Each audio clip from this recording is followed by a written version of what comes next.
Quando nós lemos a palavra de Deus, quando nós lemos a Bíblia, nós conseguimos enxergar a nós mesmos melhor do que quando a gente olha no espelho. Porque no espelho a gente só olha a aparência.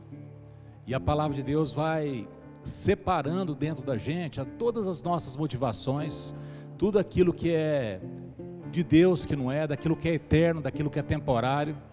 É na palavra de Deus que separa, as nossas inquietações, as nossas paixões, as nossas tentações. E a palavra de Deus, ela então é esse bisturi, essa espada afiada de dois gumes que faz uma cirurgia maior do que um bisturi elétrico pode fazer, porque faz cirurgia só do corpo, e a palavra de Deus não, faz uma cirurgia na nossa alma. É ela que nos acerta, é ela que restaura. A lei do Senhor é perfeita e ela restaura a alma. Então é ela que coloca todas as coisas no seu devido lugar, no nosso coração e na nossa mente.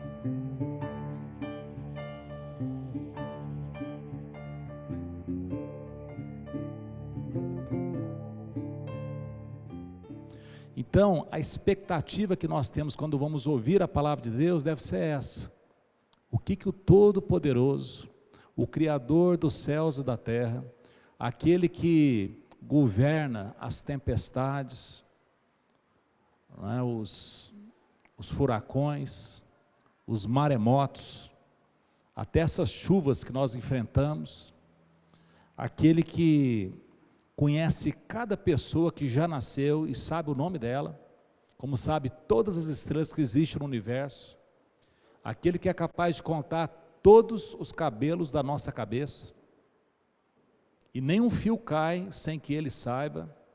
Então, quando a gente começa a pensar nessa maneira, a gente está vendo que é alguém realmente muito, muito, muito importante, a pessoa mais importante.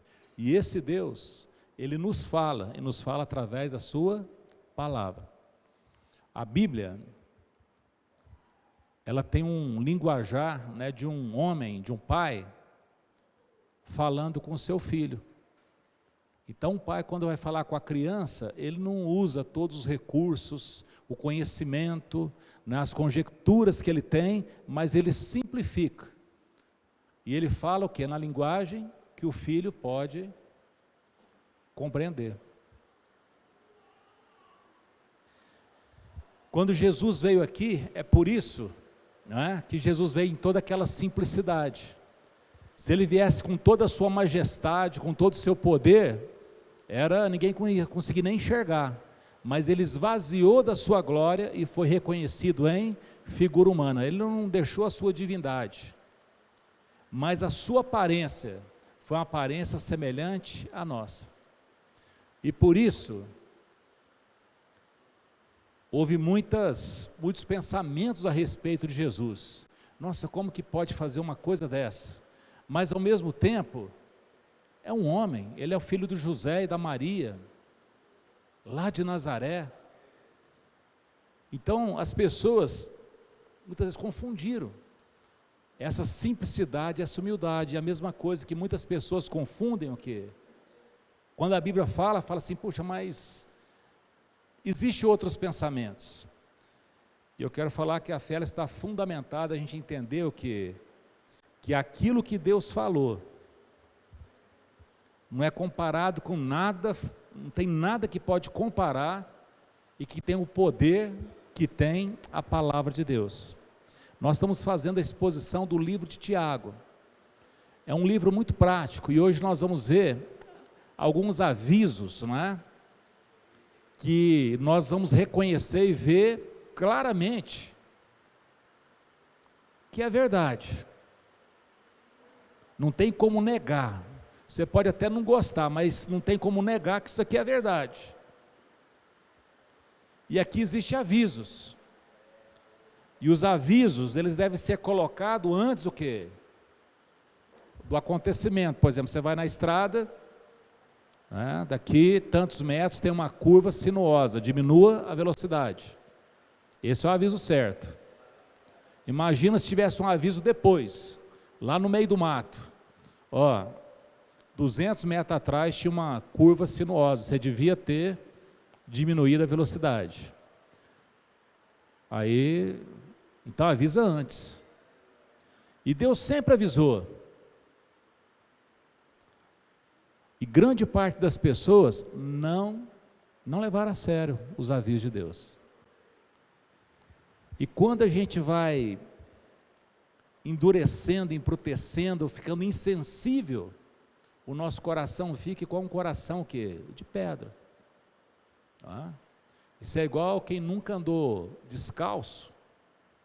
Se anda descalço, qualquer pedrinha a pessoa sente. Ela anda devagarzinho porque ela tem uma sensibilidade muito grande. Mas se ela vai andando daqui um pouco, ela corre descalço, ela joga bola em paralelepípedo. Né? Por quê? Porque perde a sensibilidade. Tiago 4 diz assim: de onde procedem as guerras e brigas que há entre vocês? De onde? Senão dos prazeres que estão em conflito dentro de vocês? Vocês cobiçam e nada têm, matam e sentem inveja, mas nada podem obter. Vivem a lutar e fazem guerras, nada têm porque não pedem. Pedem e não recebem, porque pedem mal, para esbanjarem em seus prazeres. Gente infiel, vocês não sabem que a amizade do mundo é inimizade contra Deus? Aquele, pois, que quiser ser amigo do mundo, se torna inimigo de Deus. Ou vocês pensam que é em vão que a Escritura diz: é com ciúme que por nós anseia o Espírito, que Ele fez habitar em nós? Mas Ele nos dá cada vez mais graça.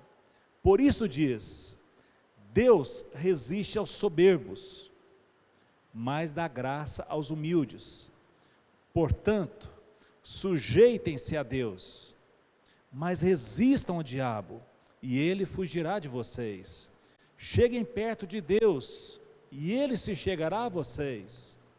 Limpem as mãos, pecadores, e vocês que estão indecisos, purifiquem o coração. Reconheçam a sua miséria, lamentem e chorem. Que o riso de vocês se transforme em pranto, e que a alegria de vocês se transforme em tristeza. Humilhem-se diante do Senhor, e Ele os exaltará. Daqui a um pouco a gente vai continuar, mas por enquanto a gente vai fazer a exposição desse texto, que conta um segredo, que é um aviso, e que a gente tenta muitas vezes contemporizar. Aqui diz claramente que toda pessoa que quer ser amiga do mundo, ela tem Deus como seu inimigo, porque Deus, Ele é inimigo do sistema que está aí fora. Ele é inimigo de todo sistema injusto. Ele é inimigo dos ambientes de corrupção. Deus é inimigo dos ambientes de infidelidade. Deus é inimigo da mentira. Deus é inimigo da falta de educação. E o mundo funciona dessa maneira. Então, quem quiser funcionar dessa maneira, quem se assemelhar, quem se amoldar, quem tomar a forma do mundo, na realidade, está fazendo uma escolha. E qual que é a escolha? De andar segundo o curso desse mundo. O justo, ele vive da fé, e a fé é fundamentada na palavra de Deus. O justo, ele está andando contra o curso desse mundo, porque nesse mundo, tudo é feito para que você se corrompa, para que você abra exceção, para que você não seja íntegro, para que você tenha níveis diferentes de palavras. Esse mundo ensina você ser muito tolerante com você mesmo e ser muito intolerante com os outros. Esse mundo ensina que cada um puxa a brasa para a sua sardinha. Esse mundo ensina a parcialidade, e Deus é imparcial. Deus é um Deus que não faz acepção de pessoas. O mundo ensina você selecionar suas amizades segundo aquilo que elas podem o quê? Oferecer para você. Jesus ensina que quando você for dar uma festa, ao invés de chamar gente que pode dar uma festa também, te convidar, você tinha de chamar gente que não tem condição nenhuma de dar festa, porque na realidade você está dando uma festa e não fazendo um negócio. Esse mundo ensina que tudo é negócio, mas o Filho de Deus, quando entrou no templo e percebeu que eles tinham transformado o templo numa casa de negócio, ele fez um chicote, e ele teve uma atitude que quem não estava entendendo o que estava acontecendo ali, parecia um destempero, parecia que Jesus tinha tido um surto psicótico, porque ele não falou, aliás, estavam fazendo negócio, ele falou assim: isso aqui vocês transformaram a casa do meu pai num covil de ladrões, e a casa do meu pai é uma casa de oração para todos os povos. E aqui, de uma maneira muito forte, né, nos chama a rever esse caminho. E esse caminho não é um caminho que a gente pode mudar simplesmente, não é? Ah, legal, vou fazer assim. Isso é algo que está tão arraigado nas nossas vidas, que aqui nos chama a quebrantarmos a nossa vida.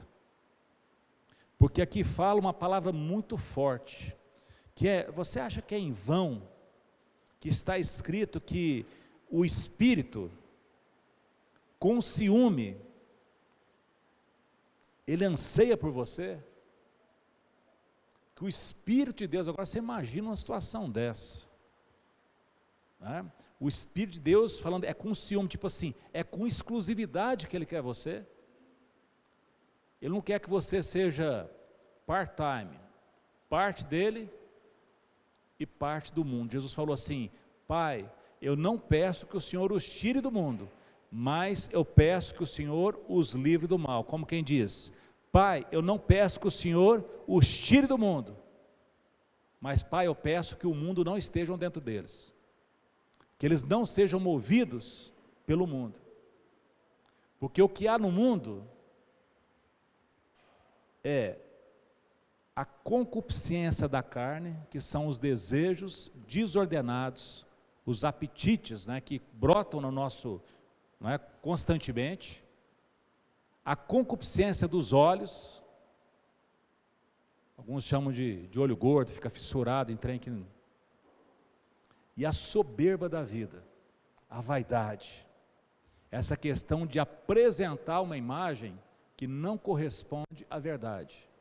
O mundo, ele é fundamentado nessa hipocrisia, nessa desordem, na falta de fidelidade, na falta de integridade.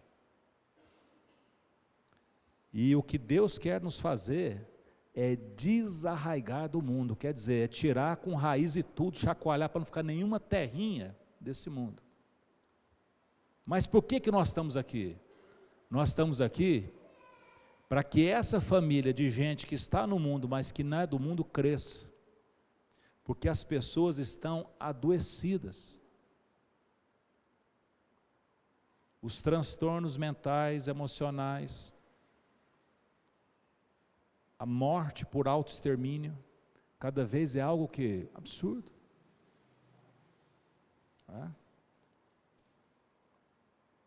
Ainda essa semana, lá em Uberlândia, né, uma das professoras que trabalha em um dos centros educacionais, né, da Missão Sal da Terra, ela, quando chegou em casa, ela encontrou um filho de 25 anos morto por autoextermínio, suicídio.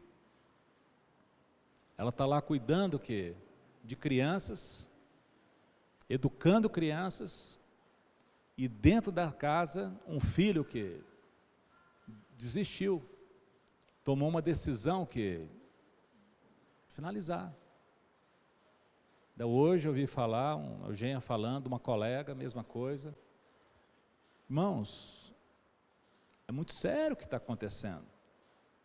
E às vezes a gente acha que não, que vai dar certo. Aqui diz assim, olha, sujeitem-se a Deus. Quando fala sujeitar, é entrar de... O que Deus fala? É isso que eu vou fazer. Cara, mas e a sua vida? É a gente entender que quem sabe da nossa vida foi quem deu ela, que é Deus. Sujeitem-se a Deus e resistam ao diabo. Quem que é o diabo? É o nosso adversário. O diabo é um sedutor, é aquele que nos faz propostas para nós abandonarmos a integridade, para nós não firmarmos na verdade, para nós aproveitarmos o máximo essa vida que está aqui, pensando o quê? Nos prazeres. É disso aí que tem o quê? Guerras, contendas. É assim que os amigos se separam, é assim que os casais se separam, é assim que as famílias são destruídas, por conta de quê? Daquilo, dos prazeres que militam o quê? Dentro da gente. E é por todo esse processo que Deus fala muito claro: você quer ser amigo do mundo? Beleza, é a sua opção, mas comigo não há amizade. Não tem jeito da gente conseguir conciliar na nossa mente e no nosso coração os princípios de Deus e os princípios do mundo. É uma escolha que sempre teve de acontecer. Olha que hoje eu coloco diante de vocês a vida e a morte. E fala, escolham a vida, para que vivam vocês e os filhos de vocês e toda a sua descendência. A palavra de Deus é algo totalmente diferente daquilo que é proposto desse mundo. O mundo é extremamente sofisticado.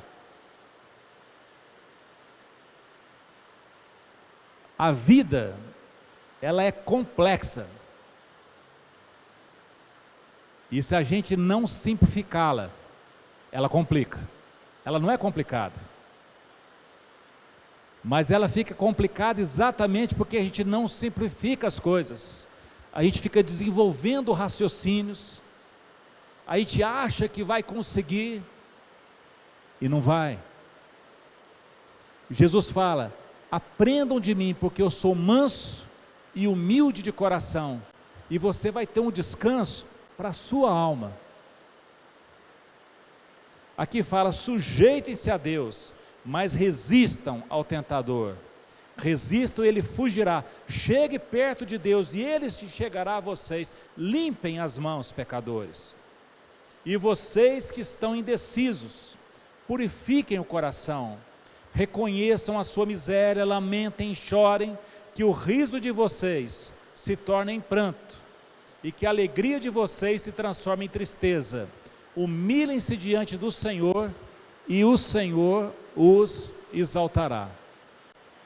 Irmãos, a palavra de Deus fala que Deus coloca uma alegria nas nossas vidas, que ninguém pode tirar. Quando nós recebemos essas recomendações, nós devemos nos lembrar que foi exatamente isso que o Senhor Jesus fez. Ao invés de usufruir da alegria que Ele podia, com a sua inteligência, com a sua capacidade, com a sua identidade, Ele não se amoldou ao mundo, mas Ele se colocou nessa vida em missão, no sentido que de salvar pessoas. A Bíblia fala que o que Ele fez,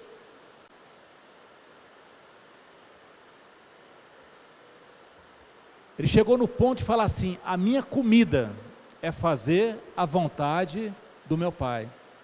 E tem gente que acha e fica muita dó de Jesus, que Jesus teve uma vida triste, morreu numa cruz, como se Jesus fosse alguém de menos, e não compreende o que ele fez, que era oportunizar para nós a salvação e mostrar nele mesmo um modelo que nós nunca achamos em ninguém. Nenhuma pessoa na Bíblia foi um modelo como Jesus foi. E nós não podemos deixar de lembrar da identidade de Jesus Cristo, porque Ele é o Cordeiro de Deus que tira o pecado do mundo, mas também Ele é quem? O leão da tribo de Judá.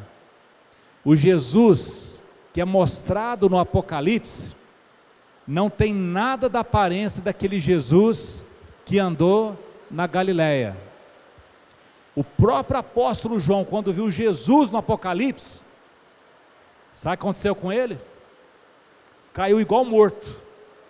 Na hora que ele viu Jesus glorioso, Jesus vestido com a sua glória, ele olhou, os olhos era chama de fogo, o cabelo de uma pessoa extremamente madura, não de um homem de 33 anos, mas de uma pessoa, de um ancião de dias. Ele era vestido de justiça, de verdade. Os seus pés era como bronze polido. O que quer dizer isso? É a linguagem apocalíptica. O que quer dizer os pés como de bronze polido? Quer dizer que ele vai esmagar os seus inimigos. Ele vai destruir os seus inimigos. O Jesus que aparece no livro das revelações, revelação é assim, estava escondido, então agora eu vou falar para vocês o que é. É aquele Jesus do Evangelho vestido que de glória, e ele tem um molho de chaves. E quais as chaves que é citada que ele tem ali?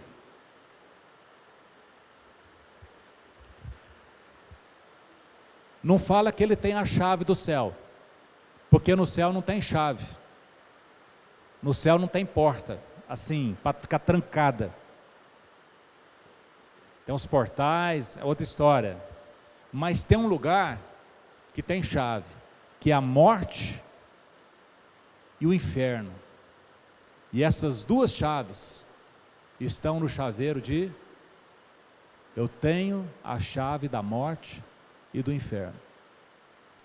Irmãos, muitas pessoas estão com uma ideia incompleta a respeito de Jesus, por conta do seu amor, das suas palavras, do seu carinho, e acha que Jesus é assim, fraternidade,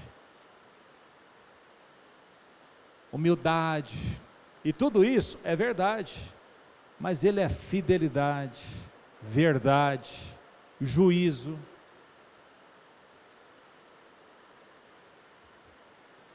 Por que que o inferno vai ser um lugar terrível? A Bíblia fala por que que é um lugar terrível. Tem gente que acha que o inferno é um lugar terrível porque o diabo vai estar lá. Tem gente que imagina que o diabo é o diretor do inferno. O diabo não é o diretor do inferno. O diabo é um penitenciado no inferno, como todos os demônios e aqueles que não forem salvos. O inferno vai ser inferno, e eu falo isso com muito temor para você, porque lá no inferno vai ser derramada a ira do Cordeiro. E quem que é o Cordeiro? É o Senhor Jesus. Nossa, mas que coisa terrível. É isso mesmo, a palavra de Deus fala assim, terrível coisa é cair nas mãos do Deus vivo. Irmãos, as palavras que são pregadas, elas são espírito e vida. Vida para quem recebe, e condenação para quem rejeita. Jesus é chamado de a pedra angular, que os construtores rejeitaram, mas que é o fundamento da igreja do Senhor Jesus, daqueles que deixam seus pensamentos e se fundamentam o quê? Nos pensamentos de Cristo Jesus. Aqui parece que ele muda o assunto, mas ele não muda. Nós vamos ver e depois nós vamos fechar isso. Irmãos, não falem mal uns dos outros. Aquele que fala mal do irmão ou julga o seu irmão, fala mal da lei e julga a lei. Ora, se você julga a lei, você não é um observador da lei, mas você é um juiz. Um só é legislador e juiz. Olha a gravidade das palavras que vão ser ditas aqui. Aquele que pode salvar e fazer perecer. Tem gente que acha, Jesus salva e o diabo faz perecer. Não, é um só que salva e que também pode fazer o quê? Perecer. Agora, quem você é para julgar o seu próximo? O nosso chamamento não é colocar a vida dos outros em ordem. O nosso chamamento é colocar a nossa vida em ordem. Não é falar do outro, mas é entender o que se passa o quê? Conosco. E ele continua. Escutem agora vocês que dizem, hoje ou amanhã iremos para tal cidade e lá passaremos um ano e faremos negócios e teremos muito lucro, teremos lucros. Você não sabe o que vai acontecer amanhã. O que é a vida de vocês? Vocês não passam de neblina que aparece por um instante e logo dissipa. Em vez disso, deveriam dizer, se Deus quiser, não só viveremos, como também faremos isto ou aquilo. Agora, entretanto, vocês se orgulham das suas arrogantes pretensões. Todo orgulho semelhante a esse é mau. Gente, parece que é coisa tão simples. Estou indo lá fazer um negócio. Sabe o que Deus está falando? Presunçoso, arrogante. Uma neblina que passa tão depressa. Você está ciente, você está coerente, você está entendendo, você está aproveitando o tempo, você está tendo noção correta das suas prioridades.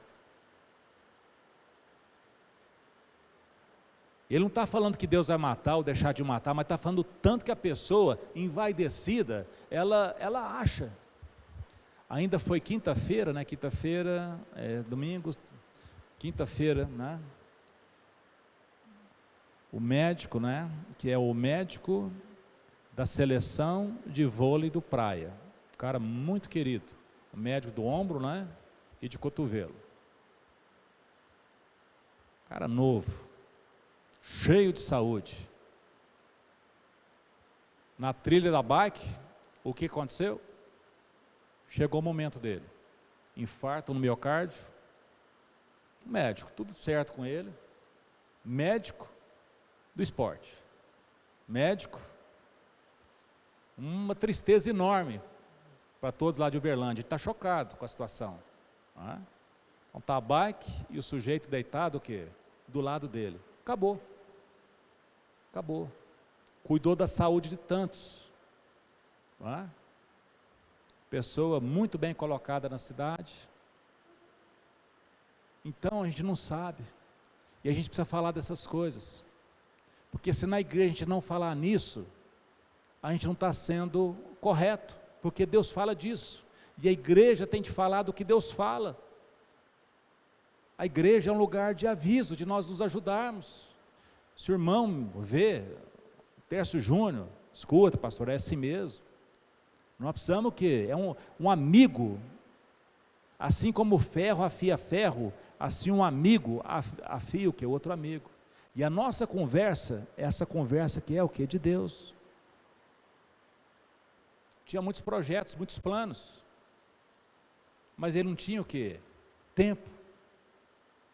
E a gente não sabe quanto tempo a gente tem. Tem gente que está planejando o quê? Eu vou levar uma vida, porque eu quero ser feliz, e eu vou não sei o quê, eu não sei tal, daqui uns 5, 10 anos, né?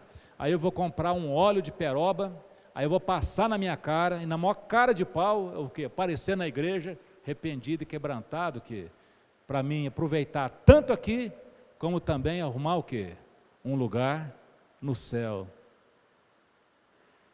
Arriscado, né? Você já percebeu que muitas vezes a gente não quer saber o que é pecado para sair fora dele, mas quer saber quais são as consequências desse pecado. Aí você abre o que é um escritório de contabilidade para ver se vale a pena ou não o risco. Não é assim que Deus trata. Eu vou lá, tem 10 mandamentos. Olha, eu já vi lá que eu estou com nota 8. Como nota 8? Só tem 2 lá que eu pratico, o resto eu não pratico nenhum, então eu estou aprovado. E acha que é assim. Lá não tem nada disso. Lá é simplesmente o quê? Conheço, não conheço, ou seja, na boa. Todos nós estamos em extrema dificuldade, só tem uma possibilidade, e essa possibilidade é o Senhor Jesus Cristo. Por isso fala, humilhe-se diante da mão poderosa do Senhor Jesus, chora os seus pecados, humilhe-se diante dele e ele vai te exaltar, no tempo dele. Então você que está achando que vai fazer isso, que vai tal, se Deus quiser, nota tão difícil a gente escutar esse Deus quiser, antigamente os antigos falavam, né? Se Deus quiser, né? Hoje não, é nós, vamos lá. Petulante, arrogante, presunçoso. Olha para uma neblina, é exatamente isso que nós somos. Vocês deveriam dizer, se Deus quiser, não só viveremos, como também faremos isto ou aquilo.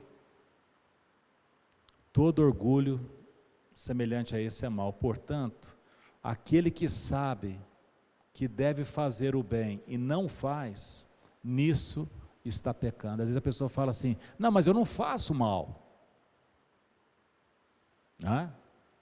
Já viu aquelas pessoas que chegam para você e falam assim, olha, é o seguinte, eu podia estar roubando, mas não estou roubando, eu estou falando para você me ajudar. Eu não estou nem roubando, nem trabalhando. Ele está importunando. E a gente ajuda, sempre ajuda.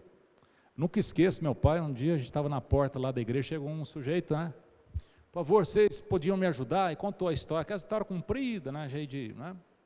E a gente está escutando já pronto, arrumando, vamos arrumar aqui, vamos ajudar, né? Só que o sujeito, em vez de esperar ajuda, ele resolveu o quê? Fazer uma pregação, falou assim, não, vocês arrumam aí ajuda, por quê? Porque se vocês não me ajudar, é igual diz lá na Bíblia, né? Se vocês tiverem fé, mas não tiver obra, rapaz, o reverendo Tércio era vivo. Virou para ele e falou assim, vai embora. Está escrito, quem não trabalha não come. Ele não deixou ninguém ajudar nada o cara, sabe? O cara foi querer apelar, mas aí eles pegaram o reverendo Tércio cheio do Espírito Santo de Deus, né, que deu um corretivo assim, que não tinha nem jeito de você falar. Às vezes a gente dá, quando a pessoa vem assim, para deixar para lá, a gente nem ama. E a palavra de Deus fala para a gente dar esmola mesmo. Mas o amor vai além disso, porque tem situações semelhantes a essa, que nós não podemos nos omitir. A igreja, ela é triunfante, porque ela tem o Evangelho de Jesus Cristo, que é a maior força que existe, que pode transformar um pecador num santo, que pode transformar um infiel numa pessoa fiel, um ladrão num trabalhador, com o coração quebrantado que acode os outros. Não existe força maior no mundo do que o Evangelho. Essas bombas só faz o que o resto tudo faz, destruição. Agora, poder de construção, poder que tira uma pessoa da sepultura, só o Evangelho de Jesus. O Evangelho não pode ser escondido, o Evangelho não pode ser desprezado. Quem desprezar o Evangelho vai colher os frutos desse desprezo, que são terríveis. Tem gente que pela de medo do diabo, e nem passa na cabeça que horrível coisa é cair na mão do Deus vivo. Imagina você, aquela situação da cruz, o Filho de Deus pregado numa cruz e ainda fazendo uma oração: Pai, perdoa, porque eles não sabem o que fazem. E Deus não fez nada ali. Você acha que isso vai ficar desse jeito? Você não acha? Você acha que Deus tem tipo assim sangue de barata nas veias? Sabe por que não fez nada? Porque Ele está esperando para ver o que a gente vai fazer com o sacrifício de Jesus. Porque aquele sacrifício foi para salvação.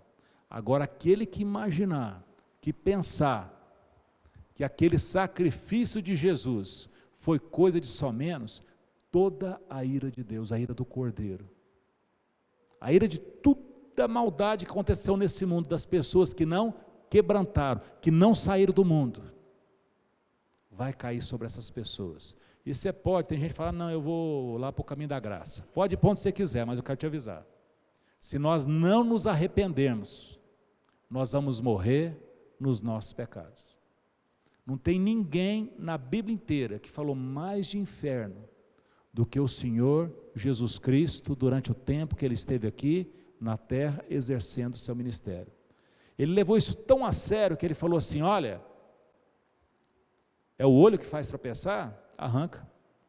É a mão que faz tropeçar? Aí você fala: não, Jesus está orientando o quê? Amputar? Não, não está orientando isso. Ele está falando o quê? A seriedade da gente ficar o quê? Acostumado com os tropeços, da gente não passar um risco, da gente não arrumar inimizade com esse mundo e se tornar o quê? Amigo de Deus. Amados, domingo após domingo, semana após semana, o que nós estamos fazendo aqui é o que nós devemos fazer. Nem sempre o assunto que nós vamos estar pregando é esse, mas não é porque nós não estamos pregando esse assunto, que esse assunto não é um dos mais importantes que pode ser dito. De um tempo para cá, está acontecendo um fenômeno na igreja que nunca teve. Existe uma teologia, uma disposição de que eu quero aproveitar o máximo desse mundo e também aproveitar o máximo daquilo que vem. E Deus, Ele não é contra coisas boas na vida da gente, mas Ele é contra um coração mau, um coração indolente, um coração dúbio, uma conduta ambígua. Ele é contra nós não sermos pessoas confiáveis. Por isso, meus amados irmãos, nós devemos nos achegar a Deus. E o Deus Todo-Poderoso, que é Pai, Filho e Espírito Santo, Ele vai trabalhar nas nossas vidas, para que o mesmo caráter do Senhor Jesus Cristo apareça em nós. Aquele que começou uma boa obra nas nossas vidas, é Ele que vai terminar até o dia de Cristo. A gente pensa que Deus existe para satisfazer o quê? Os nossos caprichos. Não, não é nada disso. Nós existimos para a glória de Deus, para que Deus seja glorificado. Deus, em Jesus Cristo, Ele pode ser o nosso querido Pai. Agora pensa num pai que tem tudo, aí todo mundo quer. Agora pensa num pai que sabe educar. Pensa num pai que não se deixa manipular. Quando Deus nos pega como filho, a palavra de Deus fala que Ele vai o quê? Nos ensinando. E se nós resistirmos, Ele vai o quê? nos consertando. Chega a falar que ele chega até a açoitar o filho que ama. E todos nós estamos debaixo dessa disciplina de Deus.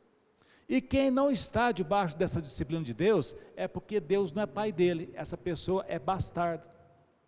Então a gente não tem de ficar muito preocupado, estou fazendo tudo errado, está dando certo. Isso devia preocupar a pessoa, porque quem sabe que a pessoa está achando que Deus está aprovando ela, e Deus simplesmente não tem nada com essa pessoa. Porque se for filho de Deus, ele corrige. Por isso que a palavra de Deus fala que a gente não tem de ficar muito preocupado, assim, sabe, se aconteceu uma coisa, aconteceu outra. Fala assim, levanta, firma as pernas, firma os joelhos trôpegos e faz o quê? Caminho reto diante de Deus. Tem um objetivo claro, né? Ansiar pelo quê? Pelo bem, por Jesus Cristo, pelo aquilo que é, procurar o quê? Acertar a vida, não se corromper. Tem gente que fala, não, mas o mundo inteiro é assim. Mas pega na Bíblia, você vai ver que sempre o que Deus olhou foi o que não foi conforme o mundo inteiro. Na época de Noé, o mundo inteiro estava corrompido. Sabe o que Deus falou? Vou acabar com tudo. Mas Noé achou graça diante de Deus. Por quê? Porque era íntegro, justo e se desviava do mal. Não é desculpa essa questão, todo mundo faz. Já viu a frase? Todo mundo. O que é o mundo? É aquilo que Deus odeia. Então você vai fazer o que Deus odeia, é isso que você vai fazer? Mas não dou conta. Aí pronto, aí que entra o quê? A igreja. E aí que entra que a gente não tem que ter constrangimento nenhum, sabe por quê? Porque todos nós estamos o quê? Em obra, não é isso? E quando a pessoa está em obra, não está tudo ajustado. Já foi numa obra? Está ouvido. O engenheiro sabe o que está acontecendo ali. Ele fala assim, nossa, tem sujo, tem bagunçado. Para que precisa cavar esses buracos todos? Não, é porque tem 2 andares, tem 2 pavimentos. Não, aqui vai ser um prédio, precisa de mais o quê? Tem que ter fundamento. Então nós estamos o quê? Em obras. E o arquiteto é Deus. O edificador é o Senhor Jesus Cristo. E o espírito dessa obra é a palavra de Deus. Então, meus amados, hoje nós somos chamados a rompermos com o natural, a entendermos que aonde está o nosso tesouro, aí também está o nosso coração. Não é isso? Cadê aquele povo distinto que a igreja deve ser? Cadê aquele povo digno? Aquele povo confiável? Aquele povo que você pode o quê? Firmar uma amizade, que você sabe que ali tem gente séria. Essa é a igreja do Senhor Jesus. Por isso que fala, purificai-vos, lavai-vos, se achegai a Deus e Ele se achegará a vós outros. Posso ouvir um amém, irmãos? Que a sua casa seja uma casa abençoada, uma referência, um refrigério. Que as pessoas, quando entrar na sua casa, entendam que ali realmente é algo que é diferente. E para ser diferente,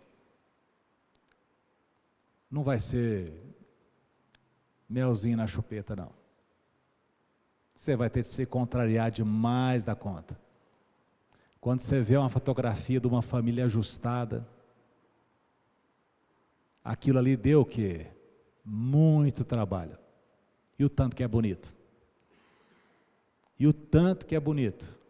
Lembra aquela fotografia antiga, né, daqueles velhinhos sentados, né, depois tinha uns filhos em volta, depois tinha a segunda geração, a terceira, né? Os velhinhos não estavam sabendo mais nada de nada, mas punham lá no centro. Por quê? Foi dali que começou.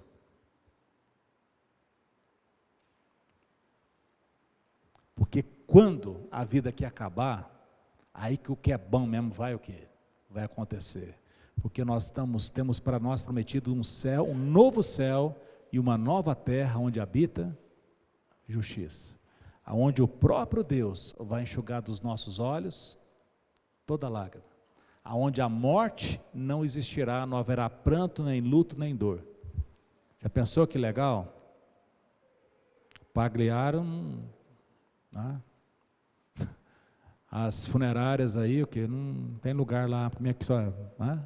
Acabou a morte, acabou os hospitais, acabou, só tem um advogado, Jesus, acabou tudo. Uai, o que a gente vai fazer nesse lugar então? Eu nem consigo imaginar, mas eu sei que nós vamos conhecer a Deus, e nós vamos, a gente nunca vai chegar a conhecer totalmente a Deus. Aí tem gente que fala assim, não, mas eu vou conhecer Deus. Vou abrir um parênteses. Imagina uma reunião lá no formigueiro. As formigas estão reunidas porque agora elas vão querer entender o homem. Na linguagem dela, com as pesquisas dela, quer entender o que? O ser humano. Isso é muito mais simples do que nós o que entendemos o Criador. A gente só consegue perceber Deus é porque Ele nos amou de tal maneira que assumiu a nossa forma e veio.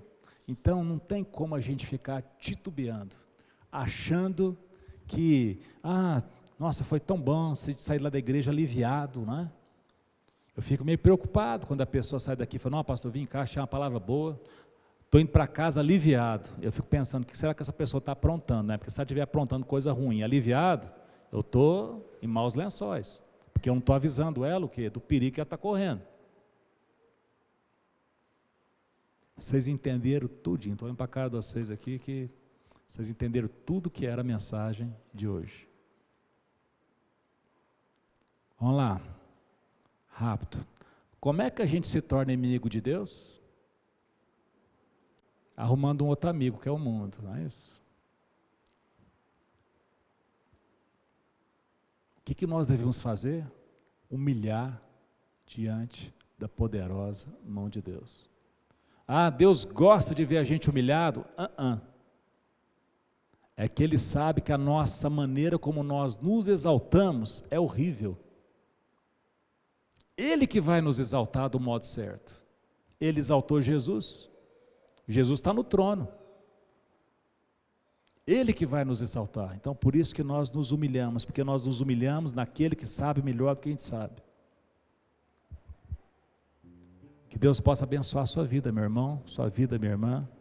E se você quiser receber uma oração pela sua vida, nós vamos ter essa oportunidade aqui. Porque a palavra de Deus, ela é feita para fazer uma cirurgia. E eu queria te pedir, no nome de Jesus Cristo, que você não releve essa palavra.